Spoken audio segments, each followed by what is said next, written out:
जैसा कि आप सबको विदित है कि केंद्र सरकार और राज्य सरकार के निर्देशानुसार आज सभी ज़िलों में हरियाणा में मॉक ड्रिल का आयोजन किया जा रहा है। तो उसी प्रकार से चरखी दादरी में भी ये किया जाएगा।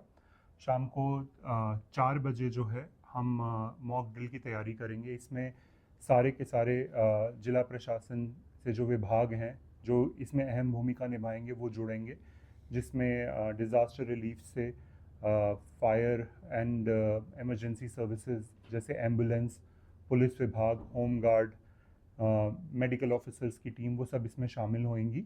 और किसी भी प्रकार की स्थिति से निपटने के लिए जो जो प्रक्रियाएं अपनानी चाहिए उनकी तैयारी करी जाएगी और उनकी तैयारी को जांचा भी जाएगा।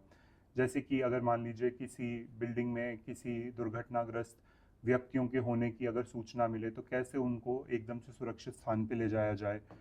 ऐसा हो सकता है कि कहीं पे हमें बहुत जल्दी एक हॉस्पिटल बनाने की ज़रूरत पड़े, टेम्परेरी हॉस्पिटल, उसको जल्दी से जल्दी कैसे इरेक्ट किया जाए और सुचारू रूप से चलाया जाए, इन सब का प्रयास और तैयारी करी जाएगी। और मेरी सभी जो चरखी दादरी के निवासी हैं उनसे अपील है कि आज शाम को 7:50 बजे, मतलब 7:50 से 8 बजे तक रात के हम मॉक ड्रिल में ब्लैकआउट करेंगे। तो ब्लैकआउट में ज़िले में सब जगह पे लाइट्स बंद करी जाएंगी। जो जो भी आपके घरों में लाइट के सोर्सेज हैं, चाहे आपके घर में ट्यूबलाइट है, बल्ब है, एलईडी है, या अगर आपने घर में सौर ऊर्जा से चलने वाली लाइट्स चला रखी हैं जो रात को आप इस्तेमाल में लाते हैं, चाहे जनरेटर है, इन्वर्टर है, उन सबको बंद कर दिया जाए, ताकि आपको एक बार अभ्यास हो सके कि अगर ऐसी कभी ज़रूरत पड़े तो हमें किस किस जगह पे जाके क्या क्या काम करना है। और चूंकि जब कभी इस प्रकार की स्थिति उत्पन्न होती है तो रिएक्शन टाइम बहुत कम होता है।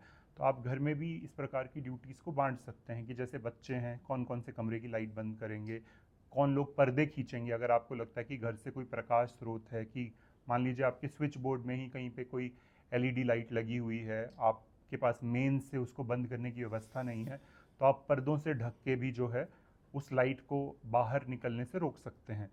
तो इस प्रकार की आज व्यवस्था जो है हम करेंगे। और इस प्रकार के निर्देश नगर परिषद को तमाम पंचायतों को भी दे दिए गए हैं कि वो इसकी अनाउंसमेंट करेंगे।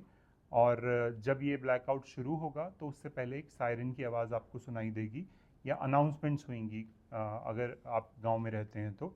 और उसके बाद जब तक 8 बजे तक ब्लैकआउट ख़त्म नहीं हो जाएगा तब तक आपको सब प्रकार की लाइट सोर्सेज को बंद रखना है।